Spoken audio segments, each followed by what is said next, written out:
চুপচাপ আমার বেতনটা দিন। বস ভয়ে কাঁপতে কাঁপতে ড্রয়ার থেকে চেক বের করল, পরিমাণ লিখল, আর কাঁপা হাতে চেকটা অভিনবের দিকে বাড়িয়ে দিল।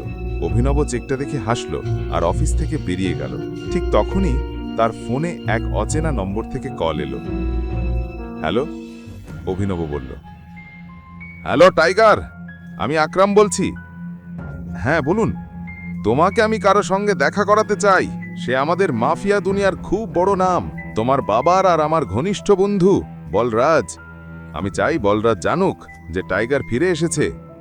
আজ সন্ধ্যায় হোটেল সাফায়ারে ডিনারের জন্য চলে আসো, আমি ঠিকানা পাঠাচ্ছি। বলরাজ নামটা শুনে অভিনব অবাক হয়ে গেল। সেই নাম আগেও শুনেছে। এই শহরে বলরাজ নামের মানুষকে সবাই চিনত, এমনকি শিশুরাও তার নাম শুনে ভয় পেত। তাই অভিনবেরও একটু ভয় লাগছিল। যার সঙ্গে দেখা করতে সে ভয় পাচ্ছিল, আসলে অভিনব হতে চলেছিল তারই নতুন বস।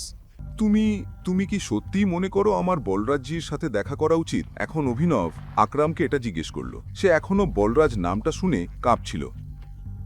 আকরামও তার ঘাবড়ানি বুঝে গিয়েছিল। তখন সে হেসে বলল, বলরাজজি নয়, শুধু বলরাজ। তুমি টাইগার, আর জঙ্গলের সব জন্তু টাইগারের নামের সাথে জি লাগায়, কিন্তু টাইগার কারোর নামের সাথে জি লাগায় না। চলো, দেখা হবে সন্ধ্যায়। এতটুকু বলে আকরাম ফোনটা রেখে দিল, আর মুহূর্তের মধ্যেই অভিনবকে ঠিকানা পাঠিয়ে দিল। সন্ধ্যায় অভিনব হোটেল স্যাফায়ারে যাওয়ার জন্য তৈরি হতে শুরু করল। সে সাদা রঙের শার্ট আর কালো প্যান্ট পরে নিল। অভিনবের কাছে পড়ার মতো এর থেকে ভালো আর কিছু ছিল না। সে নিজের বাড়ি থেকে একটা ক্যাব নিল আর সোজা হোটেল স্যাফায়ারে পৌঁছে গেল। যখন সে হোটেলটাকে বাইরে থেকে দেখল, তখন সে চেয়ে থাকল। এত বড় হোটেল সে আগে এত কাছে থেকে কখনো দেখেনি। আকরাম তাকে ভেতরে আসতে ইশারা করল। অভিনব আকরামের পেছনে হাঁটছিল। তার মনে হচ্ছিল বলরাজও তার ভারী পায়ের আওয়াজ নিয়ে পেছনে আসছে। কিছুক্ষণ পর তারা হোটেলের এক বিলাসবহুল ঘরের বাইরে এসে দাঁড়াল। ভেতরে ঢোকার আগে এক চিফ সিকিউরিটি অফিসার তাদের কাছে এলো আর জিজ্ঞেস করল, welcome boss, can I get you something? Akram উত্তর দিল, হ্যাঁ, আমাদের কাছে কোন কোন লিকান আছে তার একটা লিস্ট পাঠিয়ে দাও। চিফ সিকিউরিটি অফিসার হেসে বলল, স্যার, যদি আপনি না চান তবে আমি সব নামই মুখস্থ বলে দিতে পারি। আমাদের কাছে স্কচ আছে, যেটার দাম 5 লাখ, ভোটকা 8 লাখ, উইস্কি 10 লাখ, আর জিন 12 লাখ। সব দাম শুনে অভিনব হতবম্ব হয়ে গেল। আকরাম বলে উঠল, আজ আমাদের এখানে খুব বিশেষ অতিথি এসেছেন, তাই সবচেয়ে দামি যেটা আছে সেটাই নিয়ে এসো, আর সঙ্গে বাকি সবও নিয়ে এসো। চিফ সিকিউরিটি অফিসার মাথা নেড়ে বলল, আন্ডারস্টুড স্যার। তারপর সে সেখান থেকে চলে গেল। এদিকে আকরাম বলরাজকে উদ্দেশ্য করে বলল, আমি তোমাকে এখানে একটা খুব জরুরি খবর দেওয়ার জন্য ডেকেছি। আমরা সঞ্জয়ের ছেলে টাইগারকে খুঁজে পেয়েছি, কিন্তু সে এখনও আন্ডার কভার আছে, তাই তোমার সাথে বাইরে মেলাতে পারিনি। আকরাম এতটা বলতেই দুইজন চিফ সিকিউরিটি অফিসার ভেতরে এসে ওয়াইন আর অন্যান্য জিনিস টেবিলে রাখল। চিফ সিকিউরিটি অফিসার জিজ্ঞেস করল, এনিথিং এলস স্যার? আকরাম মাথা নেড়ে বলল, না। তারপর তাদের চলে যেতে ইশারা করল। দুজন অফিসার সেখান থেকে বেরিয়ে গেল। এদিকে বলরাজ বোতলটা তুলে নিজের গ্লাসে ঢালতে শুরু করল।